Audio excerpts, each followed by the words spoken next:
Ya, ini adalah judulnya menyiapkan dukungan menyusui di situasi bencana.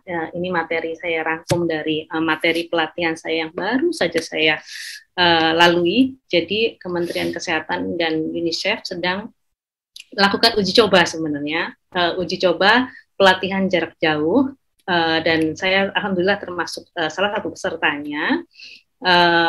Di hari terakhir pelatihan ya, hari Jumat, seharusnya pelatihan itu selesai tanggal 25, tapi di hampir akhir-akhir pelatihan kami semua pesertanya mendengar berita tentang gempa yang terjadi di Pasaman Barat. Jadi semoga ya ini memang qadarullah, alhamdulillah ala kulli hal. Jadi sepertinya memang saya harus segera mengimplementasikan materi saya, materi pelatihan yang saya ikuti. Seperti apa dukungan menyusui di situasi bencana? Karena bencana adalah peristiwa atau rangkaian peristiwa yang mengancam, mengganggu kehidupan masyarakat, baik itu dari alam maupun non-alam, yang mengakibatkan timbulnya korban jiwa, kerusakan lingkungan, harta benda, dan dampak psikologis. Pada situasi bencana, anak di bawah 5 tahun resikonya pasti lebih besar mengalami malnutrisi dibandingkan kelompok usia lainnya. Maka dari itu, pemberian makan bayi dan anak yang tepat sangat penting untuk kelangsungan hidup dan perkembangan anak. Ya, tadi di Dr. Pipit juga udah menjelaskan ya standar emas makanan bayi. Di sini pun saya ulang kembali, yang pertama inisiasi menyusui dini selama minimal 1 jam setelah lahir. Jadi kalau ada yang dibantu nanti di lokasi bencana, di lokasi pengungsian, lakukan IMD minimal 1 jam saat setelah lahir, kemudian dilanjutkan ASI eksklusif selama 6 bulan pertama usia bayi, MPASI untuk bayi di atas 6 bulan dengan makanan yang terjangkau lokal berkualitas, dan menyusuinya dilanjutkan hingga 2 tahun atau lebih. Ya, bagaimana sih kegiatan pokok intervensi PMBA sebenarnya di area bencana? Jadi inilah terjadi bencana, kemudian kegiatan pokok intervensinya itu ada di untuk PMBA itu ada di yang berwarna biru ini. Dr. Pipit, aku tanya ya, ini yang biru cukup jelas di share screen tulisannya atau? Ya, agak kecil sih, Mbak. Oke, tapi nanti aku jelasin poin per poinnya gitu ya. Jadi mekanisme yang awalnya yang ada di atas ini, yang utamanya saya jelaskan malam ini adalah titik poinnya ini adalah mekanisme pengelolaan donasi produk pengganti ASI botol dot bayi serta makanan minuman yang tidak terkontrol. Kita tahu ya, begitu ada bencana, orang Indonesia itu seakan-akan semua ingin membantu. Saya ingin membantu, pokoknya saya ingin membantu, saya ingin mengirimkan suatu bantuan yang kamu butuhkan. Dengan menyambung mitos-mitos yang tadi Dr. Pipit sampaikan di slide-slide terakhirnya ya, bahwa bayi yang di daerah bencana itu harus makan makanan instan, harus minum susu formula supaya kesehatannya terjaga, ternyata salah. Bayi yang menyusu ya harus disusui ibunya, disupport menyusuinya. Jadi donasi-donasi itulah yang harus kita atur. Pemangku keputusan di daerah maupun di nasional baiknya mengatur tentang mekanisme pengelolaan donasi produk pengganti ASI, botol, dot, serta makan minuman yang tidak terkontrol ini. Selain mekanisme ini adalah poin yang pertama, intervensi PMBA yang kedua adalah penyelenggaraan dapur umum PMBA, dukungan konseling menyusui PMBA, kemudian adanya pelatihan konselor menyusui atau refreshment konselor menyusui bila dibutuhkan, kemudian dipikirkannya tenda ruang ramah ibu dan anak untuk akses menyusu atau bermain supaya lebih nyaman, ya. Dan yang terakhir koordinasi PMBA. Tapi saya malam ini hanya konsentrasi untuk mekanisme pengelolaan donasi, penyelenggaraan dapur PMBA, dan dukungan konseling menyusu dan PMBA. Ya. Bagaimana mekanisme pengelolaan donasi produk pengganti ASI botol dot bayi untuk bayi yang tidak disusui? Ya, kenapa sih susu formula itu donasinya susu formula makanan pendamping ASI? Kenapa harus ada aturannya. Karena pemberian susu formula yang tadi dijelasin sama dokter Putri juga ya, meningkatkan resiko sakit dan meningkatkan kematian. Gitu. Jadi harus dikelola supaya bayi-bayi yang sebelumnya menyusu, bayi-bayi yang disusui ibunya itu jadi tidak tergiur sama donasi-donasi susu formula yang datang. Ya, ini saya tampilkan foto-foto iklannya ini merek susu. Jadi namanya bencana, semua orang akan membantu, termasuk pabrik ini, gitu. Jadi pabrik-pabrik ini juga akan membantu. Apa yang dia bantu? Ya produknya dia, gitu ya. Jadi dia akan ngasih susu-susu ini, kemudian ditampilkan wajah-wajah anaknya, ditampilkan lihat ini pada kondisi seperti ini. Anaknya minum dari gelas yang tidak steril, kemudian susu-susunya ditaruh aja gitu ya. Harusnya sebagai tenaga kesehatan melihat yang seperti ini, pembuatan susu formula yang seperti ini, itu ngeri. Itu nanti kalau diare gimana, itu nanti kalau infeksi gimana gitu ya, air bersihnya sulit gitu ya. Kenapa sih kok semua membantu, kemudian si produk susu formula itu malah ngasih bantuan kok susu produknya dia? Ya karena itu adalah bagian dari strategi promosi produknya dia sebenarnya. Lihat nih, ini perusahaan susu formula ya. Dia akan berusaha bikin iklan. Dia akan berusaha masukin barangnya ke toko-toko kecil-kecil retail. Dia akan main di media sosial, giveaway, live shopping, endorsement, selebgram, iklan-iklan, bahkan ibu-ibu sendiri yang followernya nggak seberapa, itu dia bayar untuk mengiklankan produknya dia. Oh iya, ternyata anak saya minum susu formula merek ini, kemudian diposting, ibunya dapat uang dong, senang dan dapat susu gratis, tapi dia menyebarkan informasi yang salah ternyata. Belum lagi susu formula itu ke fasilitas-fasilitas kesehatan, ke rumah sakit gitu ya, ke praktek-praktek dokter bidan gitu ya, untuk support alat-alat yang membantu penyediaan prakteknya gitu ya, peralatan medis gitu ya, menyediakan riset gitu. Tujuannya untuk apa? Ya supaya produknya dikenal oleh siapa saja gitu ya, dari lapisan konsumennya sampai orang yang bisa memberi saran produk ini kepada konsumennya lagi gitu loh. Gitu. Ke fasilitas kesehatan, ke tenaga kesehatan, ke organisasi profesi, dan ke program pemerintah. Salah satunya adalah bantuan dana sosial. Bantuan dana, bantuan sosial, proyek pengadaan, kampanye kesehatan di lokasi-lokasi pengungsian. Jadi gini, pemeriksaan kesehatan yang didanai oleh merek ini gitu ya, merek susu ini gitu. Itu udah bukan bantuan, itu adalah merupakan salah satu strateginya pemasarannya dia. Kalau aku memberikan bantuan ke lokasi ini, maka aku akan nanti mendapat profit yang lebih besar karena anak yang sebelumnya disusui, kemudian aku beri bantuan sekarang, nanti pasca bencana dia akan nggak jadi nyusuin ya, karena udah tergiur di lokasi bencana susu-susu formula itu, akhirnya masa menyusuinya sudah lewat, kemudian tidak relaktasi, kemudian begitu kembali lagi ke rumahnya dia menjalani kehidupan sama seperti sebelum bencana, ya dia mau nggak mau beli susu itu. Itu kan pasar, menambah pasar, yang tadinya nggak beli sekarang jadi beli. Jadi berhati-hati. Kenapa kita harus mengatur mekanisme datangnya susu-susu formula ini? Itu karena dia memberi bantuan, tapi dia ada advantage yang lain, ada keuntungan yang lain yang ingin dia dapat. Gitu ya. Bagaimana caranya? Untuk menjalankan mekanisme ini, ya harus diupayakan meminimalisir donasi-donasi susu formula pada situasi bencana. dengan cara satu, diseminasi surat edaran.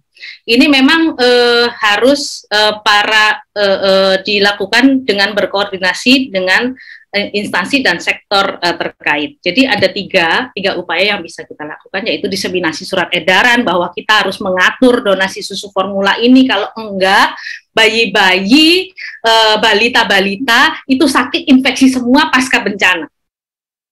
Itu harus disadari oleh kita semua pemegang keputusan di daerah bencana.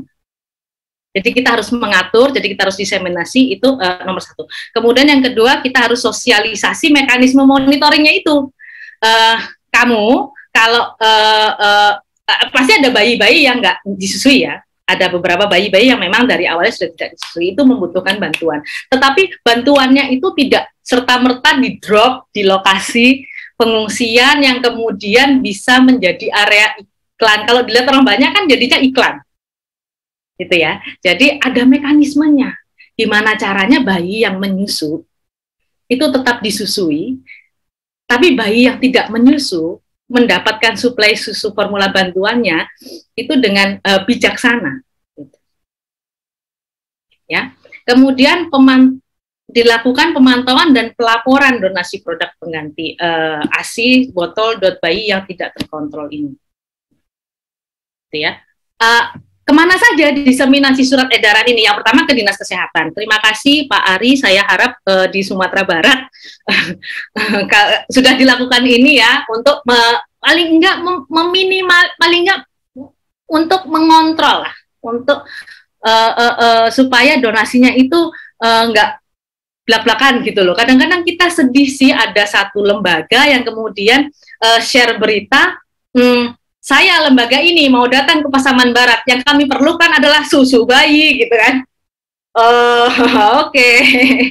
Ini kalau misalnya lembaga ini bilang saya membutuhkan susu bayi, perusahaan datang semua ini. Saya kasih gitu. Gratis ini gratis buat para pengungsi gitu ya. Jadi saya harap diseminasi surat edaran kebijakannya itu pada instansi, yaitu Dinas Kesehatan, puskesmas setempat. Jadi kepala puskesmas juga mengetahui tentang perlunya memonitoring donasi ini gitu ya. Kemudian lokasi pengungsian, klaster pengungsian itu kan didirikan oleh Dinsos ya. Kemudian klaster logistik dari BPBD, kemudian mitra-mitra subklaster, LSM, AIMI, organisasi AIMI itu mungkin ada LSM yang lain, atau relawan-relawan organisasi keagamaan yang lain yang datang, itu dia juga harus tahu bahwa tidak mudah. Kalau susu formula itu nggak bisa untuk donasi yang seperti baju atau seperti alat-alat yang lain gitu ya. Serta organisasi profesi juga harusnya menyadari ini. Terima kasih organisasi profesi yang sudah datang, IDI, IDAI, IPI, PPNI gitu ya. Semoga kita sama-sama malam ini berkomitmen untuk memonitoring donasi produk pengganti ASI, botol, dan bayi ini. Nah, sosialisasinya gimana? Ya, dilakukan terus-terusan saat koordinasi pertemuan antar subklaster yang ada di bencana, gitu ya. Terus kemudian dilakukan sosialisasi melalui media-media. Nah, ini kami, AIMI, biasanya mencetak flyer-flyer seperti ini. AIMI ini bekerja sama dengan berbagai organisasi lain di sini, organisasi LSM lain. Yang pertama, stop. Tidak ada donasi susu dan produk bayi lainnya tanpa persetujuan dari Dinas Kesehatan Provinsi, Kabupaten, Kota setempat. Jadi nggak boleh tuh dia tiba-tiba datang bawa susu. Ibu perlu apa? Saya perlu susu, saya kasih susu, Bu. Nah, itu nggak kayak gitu tuh caranya. Kalau kata anak-anak Jaksel, nggak gitu konsepnya, gitu. Jadi dia kalau mau susu, konsultasi ke Dinas Kesehatan dulu. Nggak semua anak-anak itu perlu susu. Gitu. Yang menyusui harus tetap di konseling untuk terus menyusu. Ya. Kemudian bagaimana pelaksanaan pemantauan dan pelaporannya? yang disarankan pada pelatihan saya kemarin adalah pembentukan gugus tugas pengelolaan donasi ini. Setelah pembentukan gugus tugas, maka dibuat nota kesepakatan antara berbagai macam instansi-instansi terkait serta media-media untuk disebarkan gitu. Nih kan, sepakat bahwa kita akan memonitoring donasi susu yang ada. Jadi nggak langsung di drop ke lokasi-lokasi pengungsian, tidak, gitu ya. Dan penggunaannya juga harus diawasi betul-betul. Karena apa? Resikonya kematian, seperti yang disampaikan sama Dr. Pit tadi. Setelah membuat nota kesepakatan, kemudian lakukan rencana kerja gugus tugas, pembentukan tim lapangan, dan pembentukan tim pengawas. Karena ya ada aja. Saya waktu itu di Palu, di satu organisasi keagamaan, saya datang, terus kemudian di situ terdapat data-data apa saja yang sudah disalurkan ke pengungsian. Saya terlihat di situ ada satu merek susu formula. Mereknya B. Pak, ini merek B ini di dropnya kemana? Oh, saya wawancara sendiri, Bu, kata PIC, organisasi kemasyarakatannya itu. Saya wawancara sendiri, Bu, sama pengungsi. Katanya pengungsi pinginnya susu merek B ini. Nah, tiba-tiba malam-malam saya drop aja ke lokasi pengungsian si ibu yang saya wawancara itu. Nah, ini nih. Ini fungsinya pelaporan. Jadi pada saat itu saya bilang ke Pak, nggak boleh kayak gitu, Pak. Saya dari AIMI, kita pentingnya mengadvokasi ibu menyusui supaya dia tetap menyusu, Pak, karena resikonya kematian. Tidak boleh dilakukan seperti itu. Tapi susu-susu yang sudah terlanjur di drop di lokasi pengungsian ya langsung diamankan sama tim pengawas, sama gugus tugas yang bertugas di sana. Ya. Ini ya tugasnya pemantauan dan pelaporan, harus dipantau dan dipastikan barang yang sudah dibuang nggak dipakai lagi, ntar dibuang, habis itu saya dijual-jualin nggak ya. Jadi harus dipastikan tidak digunakan kembali, dan kemudian ada laporan berkala sambil konseling menyusu gitu. Kalau dilihat ada drop susu formula ya, masyarakat kan kita juga mengedukasi masyarakat ya. Jadi kita laporkan bila ada pelanggaran. Poin yang kedua, menyelenggarakan dapur PMBA. Kenapa sih menyelenggarakan dapur PMBA itu penting gitu ya? Karena harus dipastikan bahwa bayi yang berusia di usia 6 sampai 23 bulan mendapatkan makanan dengan tekstur yang sesuai dan kecukupan gizi, dan juga untuk diseminasi info nih bahwa PMBA yang baik itu adalah yang seperti ini. Anak-anak 6 sampai 23 tahun, 6 sampai 23 bulan hanya membutuhkan makanan terdekat, makan lokal yang berkualitas baik, yang biasa dimakan sama ibunya gitu. Jadi tim dapur umum PMBA ini adalah bagian dari dapur umum yang berkoordinasi dengan Tagana dan Kemensos untuk logistik dan bahan bakar. Bagaimana dengan dukungan konseling menyusu dan PMBA? Ini nanti akan dijelaskan oleh Mbak Rani. Apa sih tujuannya? Karena yang dijelasin Dr. Pipit tadi di awal, relate sih. Ibu itu kalau stres masih banyak mitos-mitos, gitu ya. Jadi resiko bayi tidak disusui itu tinggi karena ada mitos. Bisa juga karena ibu tergiur sama adanya susu-susu formula yang tiba di lokasi pengungsian dengan gratis. Oh, gratis nih, aku coba nih, boleh nih gitu. Sementara aku kan stres gitu ya, padahal air bersih nggak ada, sanitasi buruk, kondisi pengungsiannya juga bukan ramah ibu dan anak gitu ya.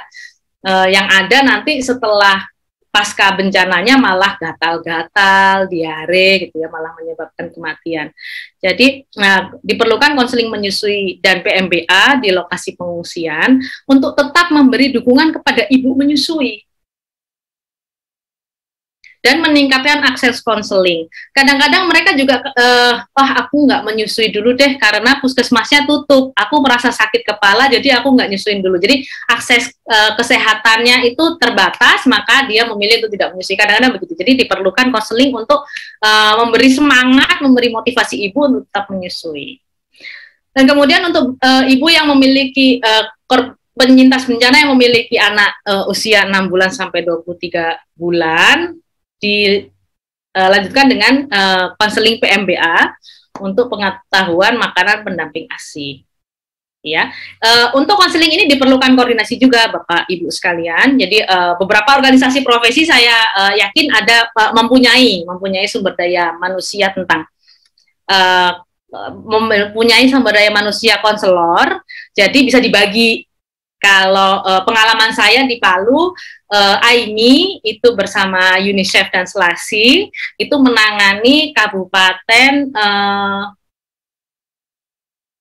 ada 3 kabupaten terparah, itu kami saya kok lupa namanya, kami mengkonseling satu lokasi kabupaten, yang 2 lagi itu untuk LSM yang lain, gitu.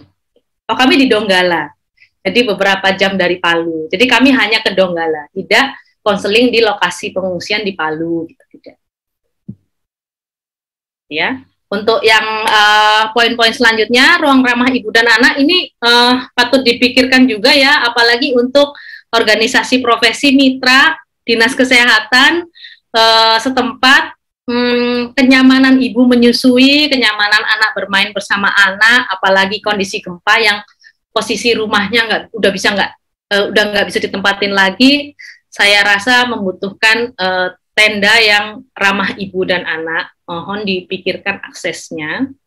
Kemudian dinas kesehatan, puskesmas perlu memikirkan juga untuk refreshment materi konseling menyusui atau PMBA untuk tenaga kesehatannya yang sudah lama nggak konseling, karena konseling ini skill, Bapak Ibu sekalian.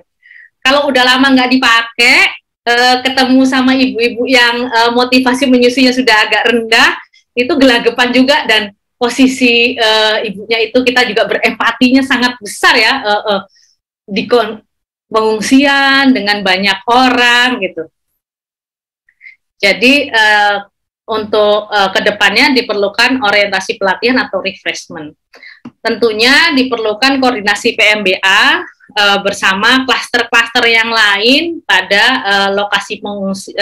lokasi terdampak bencana, karena kalau kita punya husnuzon ya, klaster-klaster yang lain itu belum punya pemahaman yang sama terhadap pentingnya memonitoring donasi makanan pendamping, makanan pengganti ASI botol dot bayi gitu. Jadi ya sebagai kita yang tahu dan kita yang tahu pentingnya kenapa kita harus memonitoring donasi itu, kita harus jadi satpam sama donasi-donasi itu, kita menyampaikan kepada klaster yang lain, enggak boleh kayak gini, bilang sama Dinsos yang mempunyai kewenangan di pengungsian, tenda-tenda pengungsian, enggak boleh Dinsos tolong ya, kalau ada makanan susu formula laporkan ke klaster kesehatan atau klaster gizi gitu. Untuk berkoordinasi itu tetap, supaya apa tujuannya ya, supaya kita tadi jangan sampai bencana ini menambah bencana yang lain setelah bencananya selesai gitu. Jadi gempa sudah selesai, rumahnya sudah selesai, tapi bencana stunting tambah parah, anak diare tambah parah, kematian bayi jadi tambah meningkat. Itu kan nggak kita inginkan semua yang pasti ya. Gitu. Jadi advokasi untuk menyaring donasi-donasi itu harus kita perjuangkan. Karena pada keadaan miskin, menyusui mungkin merupakan pemberian satu-satunya. Pada keadaan sakit, menyusui dapat merupakan pemberian yang menyelamatkan jiwa bayi. Terima kasih. Assalamualaikum warahmatullahi wabarakatuh.